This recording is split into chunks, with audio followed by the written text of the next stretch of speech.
Students, आज हम पढ़ेंगे आपका चैप्टर 2 पार्ट सेकंड, आपका land, soil, water, natural vegetation and wild life resources. So water is a vital renewable natural resources. ठीक है, तो वाटर क्या है? एक रिन्यूएबल रिसोर्सेज है, वो रिसोर्स जो दोबारा से नया हो जाता है।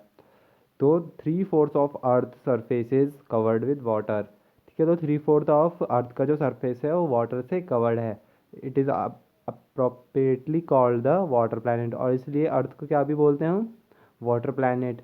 It was in the primitive ocean that life began almost 3.5 years back. ठीक है, तो प्रिमिटिव ओशन से में है, तो लाइफ कब बिगन हुई थी वहाँ पर? 3.5 बिलियन ईयर्स बैक। जैसे आपका फिश और उसमें जो डिफरेंट क्रिएचर्स रहते हैं, तो लाइफ वहाँ पर कब से शुरू हुई? 3.5 billion years back. Even today the ocean cover the 2/3 of earth surface and support a rich variety of plants and animals life. और आज भी जो ओशन है वो 2/3 ऑफ अर्थ सरफेस कवर करता है, और क्या सपोर्ट करता है? Variety of plants and animals life. The ocean water is however saline and not fit for human consumption. पर जो आपकी वाटर है, जो ओशन में वाटर है, वो कैसी है? सलाइन है, खारा पानी है, और वो ह्यूमन कंजप्शन, ह्यूमन के पीने के लिए फिट नहीं है। Fresh water accounts for only about 2.7। जो फ्रेश वाटर है आपकी, वो कितने परसेंट है? सिर्फ 2.7% है, और उसका भी 70% ऑफ जो वाटर है आपका आइस शीट्स में और ग्लेशियर्स में पाया जाता है, जैसे कि अंटार्कटिका, ग्रीनलैंड, माउंटेन्स रीजन्स यहाँ पे पाया जाता है। Due to their location they are inaccessible. ठीक है, क्योंकि हम वहाँ तक पहुँच नहीं सकते। Only 1% of fresh water is available and fit for human use. सिर्फ 1% वाटर ही क्या है हमारा? फिट है पीने के लिए और अवेलेबल है यूज़ करने के लिए, ह्यूमन यूज़ के लिए। It is found as groundwater, as surface water in river and lakes, and has water vapor in the atmosphere. ठीक है, तो ग्राउंड वाटर जो होता है आपका अर्थ सरफेस, जो आपके रिवर्स में होता है, लेक में होता है। ठीक है, तो ये जो है हम यूज़ कर सकते हैं, यही हमारे यूज़ के लिए होता है। और जो आपका वाटर वेपर होता है, इनसे भी हम वाटर यूज़ करते हैं। तो यहाँ पर देखिए, do you know in 1975 the consumption of water for human use was. ठीक है, तो 1975 में ह्यूमन कंजप्शन के लिए कितना था वाटर? 3850 CU kilometre year. और अब कितना बचा है? 6000 CU kilometre year in year 2000। और अब 2020 है, तो अब तो और भी कम हो गया होगा। अब देखिए यहाँ पर, fresh water is there for the most precious substance on Earth. ठीक है, तो जो फ्रेश वाटर है आपका, ताज़ा पानी है, वो बहुत प्रेशियस सब्सटेंस है आपका अर्थ पर। Water can either be added not be subtracted. ठीक है, तो पानी को ना ही ऐड किया जा सकता है और ना ही सब्ट्रैक्ट किया जा सकता है अर्थ से। ठीक है, इट टोटल वॉल्यूम रिमेन, तो ये कांस्टेंट रहता है। Its abundance only seems to vary it in the constant motion. ठीक है, सिर्फ इसमें किसमें अबंडेंस कैसे वैरी करता है? सिर्फ इसका मोशन में, जैसे cycling through oceans, the air, the land and back again. ठीक है, तो जैसे कि आपका जब बारिश होती है और दोबारा से इवापोरेट होती है, फिर क्लाउड्स में जाती है और फिर दोबारा से प्रेसिपिटेट हो जाता है, तो ये क्या होता है? प्रोसेस चलता रहता है, तो ये कांस्टेंट रहता है, वेरी नहीं करता है। इसलिए इसको क्या भी बोलते हैं हम? इसको आप किसके नाम से जानते हैं? वाटर साइकिल के नाम से। अ ड्रिपिंग टैप वेस्टेज 1200 लीटर्स इन ईयर। जो आपका पानी की टंकी होती है ना, जिसमें से पानी बहता है आपका, तो साल में कितना वेस्ट होता है उसमें पानी? 1200 लीटर्स इन ईयर। अब यहाँ पर देखेंगे, humans use huge amount of water not only for drinking and washing but also in the process of production.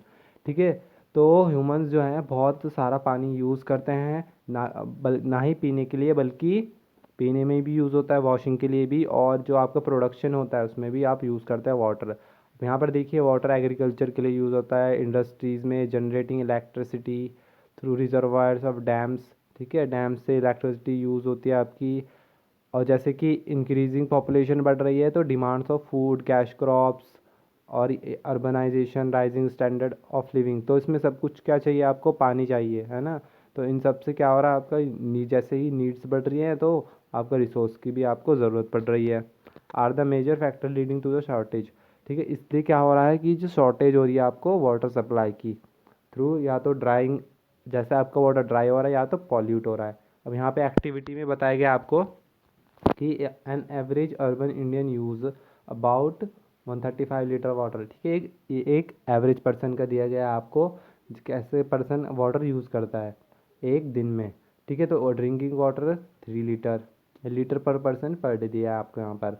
Drinking 3, cooking 4, bathing 20, flushing 40, washing clothes कपड़े धोने के लिए 40, वॉशिंग यूटेंसिल बर्तन धोने के लिए 20, और गार्डनिंग के लिए 23। तो टोटल अब कितना है 135। अब यहाँ पर देखिए प्रॉब्लम्स ऑफ वाटर अवेलेबिलिटी, जो आपकी प्रॉब्लम्स है वाटर अवेलेबिलिटी में। There is a scarcity of water in many regions of the world, most of Africa, West Asia. ठीक है, तो यहाँ पर आपको बताया है जहाँ जिन रीजन्स में आपकी कमी है बहुत से एरिया, तो यहाँ पर बहुत से एरिया है वर्ल्ड के जिसमें आपकी वाटर की क्या स्केर्सिटी है, जैसे कि आपके अफ्रीका हो गया, West Asia, South Asia, parts of western USA, north west Mexico, parts of South America and entire Australia. ठीक है, तो यहाँ पर क्या है बहुत कम है, शॉर्टेज है यहाँ पर वाटर सप्लाई की। तो आपका साउथ एशिया कहाँ पर आता है, इंडिया में। और यहाँ पर देखिए आप, जो ये कंट्रीज़ क्यों फेस करती है स्कैर्सिटी, क्योंकि यहाँ पर की जो क्लाइमेटिक जोन है इज़ मोस्ट ससेप्टिबल, हाँ ससेप्टिबल है। और यहाँ पर देखिए ड्राउट फेस करता है ये रीजन्स, है ना, तो यहाँ पर सूखा पड़ा रहता है और प्रॉब्लम्स है बहुत यहाँ पर वाटर स्कैर्सिटी की। 10, तो इसलिए यहाँ पर क्या होता है सीजनली होता है आपका प्रेसिपिटेशन, बारिश। ठीक है, कभी कभी जो सीजनल वाइज बारिश होती है, इसलिए क्या है यहाँ पर एक्सप्लॉयटेशन है इतना, और कंटेमिनेशन ऑफ वाटर रिसोर्सेज। ठीक है, तो ह्यूमन भी क्या कर रहे हैं, जो वेस्ट कर रहे हैं वाटर रिसोर्स, तो इन्हें वाटर रिसोर्स कम वेस्ट करना चाहिए। अब यहाँ पे देखिए डू यू नो में, have you ever heard about a water market. ठीक है, तो यहाँ पर एक शहर है सौराष्ट्र रीजन में, अमरेली सिटी में। तो यहाँ पर क्या है सिटी, यहाँ पर वाटर मार्केट है। ठीक है, तो यहाँ पर 1.25 लाख पीपल रहते हैं और वो परचेज मतलब पानी खरीदते हैं फ्रॉम द नियर तालुकास से। Conserve of water resources, conservation of water resources, हम कैसे वाटर को बचा सकते हैं, कंजर्व कर सकते हैं। Access to clean and adequate water sources is a major problem facing world today. ठीक है, जो हमारा एडिक्वेट वाटर सोर्स है वो भी बहुत मेजर प्रॉब्लम फेस कर रहा है आज वर्ल्ड में। Steps have been taken to conserve the, तो हमें स्टेप्स लेने होंगे ताकि हम वाटर को कंजर्व कर सकें। ठीक है, तो वाटर भले ही आपका क्या है रिन्यूएबल रिसोर्स है, पर अगर वो क्या होता जाएगा पॉल्यूट होता जाएगा, तो वो क्या होगा अनफिट होगा हमारा यूज़ के लिए। ठीक है, और जो आपके डिस्चार्ज होता है फैक्ट्री से, आपके पॉल्यूशन एफ्लुएंट्स निकलते हैं फैक्ट्री से, वो भी क्या करते हैं आपके पॉल्यूट करते हैं आपकी रिवर को। दे पॉल्यूट वाटर, जैसे आपकी केमिकल्स हो गए, नाइट्रेट्स, मेटल, पेस्टिसाइड्स, ये सब आपके क्या करते हैं पॉल्यूट करते हैं आपकी रिवर को। ये देखिए आपका जो रिवर यमुना है, देखिए यहाँ पर रिवर यमुना का बहुत ही ज़्यादा पॉल्यूट हो चुके हैं सीवेज से, इंडस्ट्रीज एफ्लुएंट से और गार्बेज से। ठीक है, देखिए बिल्कुल ही बहुत ही पॉल्यूट हो गई है, बिल्कुल नाला ही बना दिया है। अब देखते हैं next, pesticide, most of these chemicals being non biodegradable reach human bodies through water. Water pollution can be controlled by treating these effluent suitably before releasing them into water bodies। ठीक है, तो बहुत से क्या होते हैं आपके केमिकल्स, क्या होते हैं नॉन बायोडिग्रेडेबल, जैसे आपके प्लास्टिक्स हो गए, तो ये थ्रू वाटर बॉडीज़ क्या करते हैं पॉल्यूट करते हैं। और वाटर पॉल्यूशन को हमें कैसे कंट्रोल करना होगा, before releasing than into water body में रिलीज़ करने से पहले। तो यहाँ पर दिखाया गया आपको, forest and other vegetation cover slow the surface run off and replenish underground. ठीक है, जो आपके फॉरेस्ट हो गए, अदर वेजिटेशन हो गए, आपको ये क्या करता है आपका जड़ों से, जो इनकी जड़ें होती हैं इनसे पानी को क्या करके रखता है, रोक के रखता है। और water harvesting is another method to save surface, और वाटर हार्वेस्टिंग क्या है, एक अनदर मेथड है सेव करने के लिए आपका पानी। तो पानी को कैसे यूज़ किया जाता है, इरिगेटिंग फील्ड्स, पानी को यूज़ किया जाता है जो आपकी फसलें हैं उनमें। ठीक है, द कैनल्स, जो कैनल्स हो गए आपके कैसे बनने चाहिए, मिनिमाइज लूजेस, ऐसे आपके प्रॉपरली लाइन होने चाहिए ताकि बहुत कम पानी का वेस्ट हो। और sprinklers effectively get the areas bye checking water. ठीक है, जो स्प्रिंकलर्स है उनका भी इफ़ेक्टिव तरीके से यूज़ होना चाहिए। तो और ये काफ़ी हद तक पानी को बचाता है, क्योंकि ये कम मात्रा में पूरे पानी का छिड़काव और फैलाव ज़्यादा एरिया में होता है, इसलिए स्प्रिंकलिंग भी बहुत अच्छा तरीका है आपका। और जो आपके in dry regions with high rates of evaporation, और ड्राई रीजन जहाँ पे जब ज़्यादा जल्दी इवापोरेशन हो जाता है, वहाँ पे कौन सा सबसे वैल्यूएबल वाटर रिसोर्स है आपका, जैसे कि आप वहाँ पर कौन सा अपना सकते हो, ड्रिप एंड ट्रिक इरीगेशन।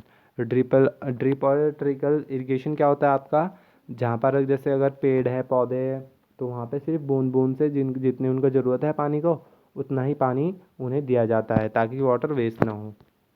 अब यहाँ पर देखें natural vegetation and wild life. ठीक है, यहाँ पर एक स्टोरी बताई गई है, तो ये ज़्यादा इंपॉर्टेंट नहीं है आपकी। यहाँ पर देखेंगे natural vegetation and wild life exist only in the narrow zone of contact between the lithosphere, hydrosphere and atmosphere.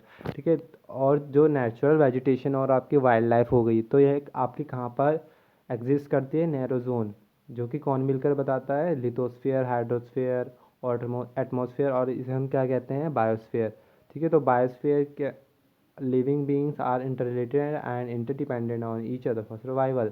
ठीक है, तो बायोस्फीयर में जो लिविंग बींग्स हो गए, ये इंटर रिलेटेड है एक दूसरे से और एक दूसरे के ऊपर इंटरडिपेंडेंट है अपने सर्वाइवल के लिए। द लाइफ सपोर्टिंग सिस्टम, और इस लाइफ सपोर्टिंग सिस्टम को हम क्या कहते हैं, ecosystem. Vegetation and wildlife are valuable resource. Plants provide us with timber, give shelter to animals, produce oxygen to breathe, protect soil to essential for growing crops act as a. ठीक है, तो बहुत जगह में plants का use होता है, जैसे कि आपका प्लांट हमें क्या प्रोवाइड करता है, टिम्बर, शेल्टर प्रोवाइड करता है, एनिमल को ऑक्सीजन प्रोड्यूस करता है हमारी ब्रीदिंग के लिए, सॉइल को प्रोटेक्ट करता है ताकि क्रॉप्स ग्रो पाएँ, और शेल्टर बेड्स बनाता है। शेल्टर बेड्स हमने पढ़ा था क्या किसे बोलते हैं, ये मिट्टी को उड़ने से बचाता है, जो आपकी क्रॉप्स फसल को मिट्टी को उड़ने नहीं देता है। Shelter beds hand in storage of underground water, और अंडरग्राउंड वाटर को भी स्टोर करके रखते हैं। Give us fruits, nuts, latex, turpentine, oil, gum, medicinal plants and other paper that is essential for your studies. ठीक है, तो हमें बहुत सारी चीज़ें प्रोवाइड करते हैं, फ्रूट्स, नट्स, लेटेक्स, ऑयल्स, गम, मेडिसिनल प्लांट्स और पेपर हमें प्रोवाइड करते हैं जो स्टडीज़ के लिए इम्पॉर्टेंट है, और बहुत सारे ऐसे ही इननम्बरेबल यूजेस प्लांट्स हमें प्रोवाइड करते हैं। Wildlife includes animals, birds, insects as well as the aquatic life form. ठीक है, वाइल्ड लाइफ में क्या इंक्लूड हो गया आपका, एनिमल्स, बर्ड हो गई, आपकी छोटे इंसेक्ट्स हो गए, पंछी, और एक्वेटिक लाइफ फॉर्म्स जैसे आपकी फ़िश हो गई है ना। They provide us milk, meat, hides and wools, और ये हमें क्या प्रोवाइड करते हैं आपका, मिल्क हो गया, मीट हो गया, हाइड्स एंड वूल्स। ठीक है, ऊन। इंसेक्ट्स लाइक बीज प्रोवाइड अस हनी, जो हमें, ये बीज हो गई हमें क्या प्रोवाइड करती है, honey. Help in pollination of flower and have an important role to play as decomposer. The pollination of flower में ये बी मदद करती है। पॉलिनेशन क्या हो गया आपका, जो फ्लावर्स में बीज होते हैं, तो इन्हें एक जगह से दूसरी जगह ले जाने का काम करती हैं, और इससे क्या होता है, न्यू प्लांट्स ग्रो करते हैं, तो इससे फैलाव होता है उनका, स्पीशीज़ का भी, प्लांट्स की। And important role play as decomposers, और डिकम्पोजर्स का रोल भी प्ले करते हैं इकोसिस्टम में। The birds feed on insect act as a decomposers as well. जो बर्ड्स होते हैं जो इंसेक्ट्स को खाती है, वो भी कैसा क्या करते हैं, हमारे लिए डिकम्पोजर का काम करते हैं। Well, vulture due to its ability to food on dead lives is a scavenger and considered a vital cleanser of the environment. So animals big or small all are integrated and maintained। ठीक है, तो यहाँ पर बताया गया है कि जितने भी प्लांट्स हैं, एनिमल्स हैं, उनका सबका अपनी जगह एक रोल है, और यहाँ पर सबसे ज़्यादा जो डिकम्पोजर बताया गया है, जो क्लेंजर ऑफ इन्वायरमेंट भी कहते हो, क्या है आपका, वल्चर। वल्चर हो गया आपका गिद्ध, क्योंकि ये क्या होता है आपका, एबिलिटी होती है इसकी क्या, लाइव स्टॉक जो आपके डेड एनिमल्स हैं उनको मदद करता है डिकम्पोज करने में। अब यहाँ पर थोड़ा पढ़ेंगे, यहाँ पर वल्चर के बारे में कुछ बताया है कि vulture in the India subcontinent dying of kidney failure. ठीक है, तो वल्चर थी इंडिया में, तो वो किसी कारण क्या होती, बीमार पड़ गई थी, और उनका क्या किया, किडनी में फेलियर हो गया था, तो उनका जब इलाज किया जा रहा था, तो कौन सी दवाई से, डाइक्लोफेनेक से। ठीक है, जो एक कि पेन किलर है, एस्पिरिन और आइबुप्रोफेन के जो सिमिलर है। तो efforts are on to ban, पर ये क्या करनी पड़ी, हमें बैन करनी पड़ी। इससे क्या हो रही थी, आपकी जो वल्चर्स हैं उनकी ब्रीड कम हो रही थी और उनकी डेथ हो रही थी, तो ये अब बैन हो चुके हैं दवाइयाँ। डिस्ट्रीब्यूशन ऑफ नेचुरल वेजिटेशन, यहाँ पर देखिए distribution of natural vegetation, the growth of vegetation depends primary on temperature and moisture. ठीक है, जो ग्रोथ है आपकी वेजिटेशन की किस पे डिपेंड करती है, टेम्परेचर और मॉइस्चर पे। The major vegetation types of the world are group as forest, grassland, scrubs and tundra. ठीक है, आपने 7th क्लास में पढ़ा था कि जो वेजिटेशन टाइप्स ऑफ वेजिटेशन हो गए आपके फॉरेस्ट किस में ग्रुप्स होते हैं, आपकी वेजिटेशन किस में ग्रुप्ड होती है, forest, grassland, scrubs and tundra. In area of heavy rainfall huge trees में थ्राइव। ठीक है, जो जहाँ पर जो आपका ज़्यादा बारिश होती है वहाँ पर ही आपके क्या होते हैं, ज़्यादा ट्रीज ग्रो होती हैं। The forest are associated with having abundant water supply. ठीक है, तो जिस एरिया में ज़्यादा आपका पानी होगा ऑब्वियसली बात है वहाँ पर क्या होगा, ज़्यादा आपके फॉरेस्ट आपके ट्रीज ग्रो होंगे। As the amount of moisture decreases the size of trees and their density. जिस जैसे ही अमाउंट ऑफ जितना मॉइस्चर अगर डिक्रीज होगा जितनी मात्रा में, तो उतना भी अफेक्ट उनके ट्रीज के किस पे पड़ेगा, साइज पे और डेंसिटी पे। In the regions of moderate rainfall short stunted trees and grass grow forming the grassland of the world. ठीक है, तो जो आपके मॉडरेट रेनफॉल है मतलब जहाँ पे ना ज़्यादा होते हैं ना कम, ठीक है, तो वहाँ पर कैसे आपके ट्रीज होती है, स्टंटेड ट्रीज होते हैं। और ग्रासेस ग्रोइंग, स्टंटेड ट्रीज क्या होती हैं आपकी, जो ना ज़्यादा छोटी होती है ज़्यादा लंबी होती हैं, मॉडरेट होती हैं आपकी। तो यहाँ पर देख सकते हैं आप, जो यहाँ पर स्टंटेड ट्रीज हैं और ग्रासलैंड भी हमें साथ में दिखाया गया है।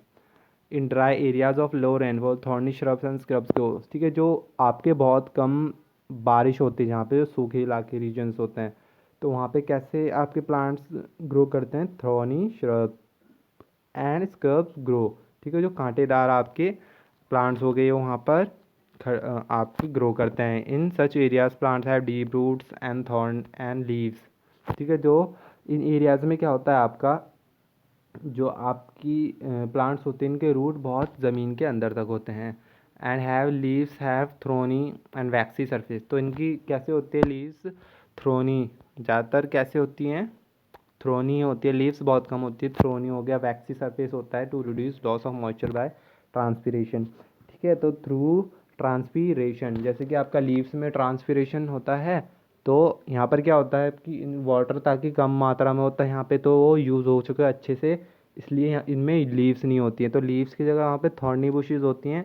इससे क्या होता है आपका पानी कम इवेपोरेट होता है और मॉइस्चर बना रहता है आपका थॉर्न्स में। Tundra vegetation of cold polar regions comprise of mosses and lichens. जैसे आपका कोल्ड पोलर रीजन्स हो गया, तो वहाँ पर आपकी ज़्यादा लैंड नहीं होती, तो ज़्यादातर वहाँ पर बर्फ़ रहती है। तो वहाँ पर क्या होता है आपका दो ही तरीके के आपके ग्रो होते हैं प्लांट, जैसे मोसेज और lichens. Forest are broadly classified as evergreen and deciduous. ठीक है, आप फॉरेस्ट को किस में आप क्लासीफाई कर सकते हो, एवरग्रीन एंड डेसिडियस फॉरेस्ट में, depending on when they shade there leaves. तो ये डिपेंड किस बेसिस पर क्लासीफाई करते हैं हम, जिस टाइम पर वो अपने लीव्स शेड करते हैं। Evergreen forest do not shade there leaves simultaneously in any season of year. ठीक है, तो एवरग्रीन फॉरेस्ट में जो है जो उनकी लीव्स का है वो शेड करने की ज़रूरत नहीं पड़ती है, क्योंकि ऑल ओवर द ईयर वहाँ पर क्या होती है, बारिश होती है, तो उन्हें अपनी लीव्स को शेड करने की ज़रूरत नहीं पड़ती। Deciduous forest shade there leaves in a particular season. ठीक है, पर जो डेसिडियस जो फॉरेस्ट होते हैं वो अपनी शेड लीव्स करते रहते हैं सीजन्स में। जहाँ पर अगर वहाँ पे क्या होता है, जब वो अपना मॉइस्चर लूज़ कर देते हैं, तो वहाँ पर ज़्यादातर आप देखेंगे डेसिडियस फॉरेस्ट में आपके जो लीव्स नहीं होते हैं, क्योंकि वहाँ पर कम वाटर होता है, तो वो थ्रू ट्रांसपीरेशन क्या करते हैं, अपना सर्वाइवल करते हैं। These forest are further classified as tropical और temperate based on their location. और इन फॉरेस्ट को कैसे आप आइडेंटिफाई कर सकते हो, ट्रॉपिकल और temperate based on the basis of their location के बेस पे और लैटिट्यूड के बेस पे। ठीक है, अब you have learn in detail about the various forest types, there distribution and associate animals. ठीक है, आपने इसमें बताया पिछली क्लास में आपने अच्छे से पढ़ा होगा कि आपको डिस्ट्रीब्यूशन आपके कैसे डिवाइड है आपके फॉरेस्ट टाइप्स। ठीक है, today there are many more people in the world that there were 2 centuries back.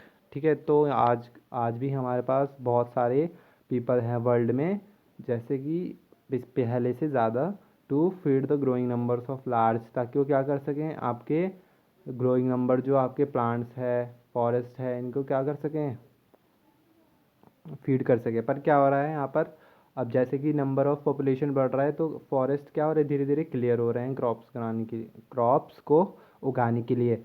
तो फॉरेस्ट क्या हो रहे हैं, वैनिश हो रहे हैं, मतलब गायब हो रहे हैं धीरे धीरे। There is an urgent need to conserve. ठीक है, तो हमें क्या करना होगा, इनको बचाना होगा, सेव करना होगा।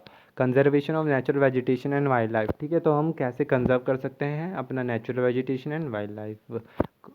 Forest are our wealth, plants give shelter to the animals and together they maintain ecosystem. ठीक है, फॉरेस्ट हमारी क्या है, वेल्थ है, क्योंकि प्लांट्स क्या करते हैं, शेल्टर देते हैं एनिमल्स को, और वो टुगेदर आपस में मिलकर क्या मेंटेन करते हैं, ecosystem. Changes of climates and human interface can cause the loss of human natural habitats for the plants and animals. ठीक है, जो क्लाइमेट में चेंज हो रहा है और जो ह्यूमन, कुछ क्लाइमेट की वजह से हो रहा है और कुछ जो ह्यूमन इंटरफेयर कर रहे हैं। ठीक है, पेड़ काट रहे हैं, इससे क्या हो रहा है, हमारे नेचुरल रिसोर्सेज का लॉस हो रहा है। Many species have become vulnerable और एंडेंजर्ड। बहुत सी स्पीशीज़ क्या हो गई आपकी, वनरेबल और एंडेंजर्ड। एंडेंजर्ड का मतलब आपको पता है क्या होता है, जो कि आपके स्पीशीज़ की मात्रा कम हो गई हो, ख़त्म होने वाले हैं। And some are on the verge of extinction. Extinction मतलब जो ख़त्म हो चुके हैं या फिर ख़त्म होने की कगार पर है। Deforestation, soil erosion, constructional activities, forest fire to tsunami and landslide are some of the human made and natural factors which. ठीक है, तो डिफॉरेस्टेशन हो गया आपका, ठीक है, पेड़ काटना, सॉइल इरोजन मिट्टी का खिसकना, मिट्टी खराब होना, और कंस्ट्रक्शन करना, वहाँ पर एक्टिविटीज़ करना, आग लग जाना फॉरेस्ट में, तो सुनामी आना, बाढ़ आना, लैंडस्लाइड होना। तो ये कुछ आपके ह्यूमन और नेचुरल फैक्टर है which together accelerate the process of extinction, जिससे कि क्या हो रहा है, प्रोसेस ऑफ एक्सटिंक्शन बढ़ रहा है और आपके नेचुरल रिसोर्सेज कम हो रहे हैं। On the major concern increasing incidents of poaching that result in sharp decline. ठीक है, तो इसमें से वन ऑफ द मोस्ट आपका रीजंस क्या है कि इंक्रीजिंग इंसिडेंट ऑफ पोचिंग हो रहे हैं। पोचिंग क्या होता है, आपका शिकार करना। और यहाँ पर पोचिंग किस लिए करते हैं आप, ताकि आप एनिमल्स का शिकार करके पैसे कमा सकें, है ना, उनकी कुछ चीज़ के लिए। जैसे कि यहाँ पर देख सकते हैं आप, एनिमल्स किसके लिए मारा जा रहा है, इलीगली ट्रेड के लिए, उनको, और स्किन्स के लिए, उनकी नेल्स, टीथ हो गए, उनके हॉर्न्स, फैदर्स के लिए उनको किल किया जा रहा है। सम ऑफ दीज एनिमल्स आर, ठीक है, उनमें से कुछ एनिमल्स हो गए आपका, टाइगर हो गए, lion, elephant, deer, black buck, crocodile, तो ऑस्ट्रिच, पिकॉक, राइनोसोरस, है ना। तो ये क्या हो रहे हैं, ख़त्म होते जा रहे हैं, इनको किसी न किसी चीज़ के लिए मारा जा रहा है, तो हमें इनको बचाने की ज़रूरत है। This can be conserve by increasing awareness की ज़रूरत है हमें बहुत ज़्यादा।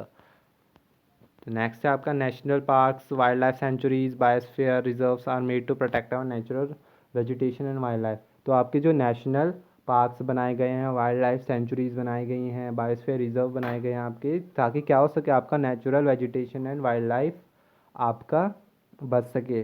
तो आपके क्या किया जाता है, जो फॉरेस्ट के ही एरिया होता है आपका, फॉरेस्ट में ही क्या बनाया जाता है आपका, एक वाइल्ड लाइफ सेंचुरी हो गई, नेशनल पार्क बनाया जाता है, ताकि जो स्पीशीज़ है अपने नेचुरल हैबिटेट में रह सकें।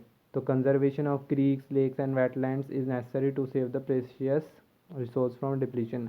और हमें क्या करना होगा कि जो आपके लेक्स हो गए, वेटलैंड्स, इनको भी हमें कंजर्व करने की ज़रूरत है, ताकि ये हमारे नेचुरल जो हमारे स्पीशीज़ है बच सकें। बहुत से लोग क्या करते हैं, जैसे कि आपके जो ये क्रीक्स हो गए, आपके वेटलैंड्स होते हैं आपके 2 से 3 मीटर, जो मतलब पानी रहता है फिर वो सूख जाता है, तो लोग क्या कर रहे हैं, उनको हड़प ले रहे हैं, मतलब वो जगह ले रहे हैं, तो ऐसा नहीं होना चाहिए। There is a balance in the environment if the relative number of species not disturb. ठीक है, ये बैलेंस कब होगा, अगर जो इनका बैलेंस, अगर स्पीशीज़ का नंबर हम डिस्टर्ब नहीं करेंगे। Human activities in the several parts of the world है disturb the natural habitat of many. ठीक है, तो ह्यूमन एक्टिविटीज़ से भी क्या हो रहा है, बहुत से पार्ट्स ऑफ वर्ल्ड हैं जिसमें कि हमारे नेचुरल हैबिटेट जो है डिस्ट्रॉय हो रहा है, डिस्टर्ब हो रहा है। Due to indiscriminate killing of several birds and animals have either become extinct और are on the verge of extinction. ठीक है, तो इनडिस्क्रिमिनेट, बहुत बुरी तरह से क्या करना, किल करना बर्ड्स को, एनिमल्स को, तो इससे क्या हो रहा है, एक्सटिंक्शन हो रहे हैं एनिमल्स, या फिर वर्ज ऑफ एक्सटिंक्शन, या फिर एक्सटिंक्शन की ख़त्म होने की कगार पर है। अब देखिए यहाँ पर नेशनल पार्क है, तो नेशनल पार्क क्या होता है आपका, अ नेचुरल एरिया। ठीक है, एक नेचुरली हैबिटेट क्या करना, बनाना, किसके लिए, एनिमल्स के लिए, इकोसिस्टम बनाना, ताकि वो वहाँ पर क्या रह सकें, उनकी जो प्रेजेंट और फ्यूचर जनरेशन भी वहाँ पर अच्छे से रह सकें। Awareness programs like social forestry and vanomohotsava should be encouraged at the regional to be encouraged for bird watching and visiting nature camps so that they appreciate habitats of varied species. ठीक है, तो humans को अब क्या होने की ज़रूरत है, अवेयर होने की ज़रूरत है। ठीक है, उन्हें ज़्यादा से ज़्यादा जो आपके जो अवेयरनेस प्रोग्राम्स जो ट्रीज़ को लेकर उनमें पार्टिसिपेट करना चाहिए। जैसे सोशल फॉरेस्ट्री जिसमें आपको पेड़ लगाने चाहिए, वन महोत्सव, पेड़, ये भी आपका वैसा ही फेस्टिवल होता है।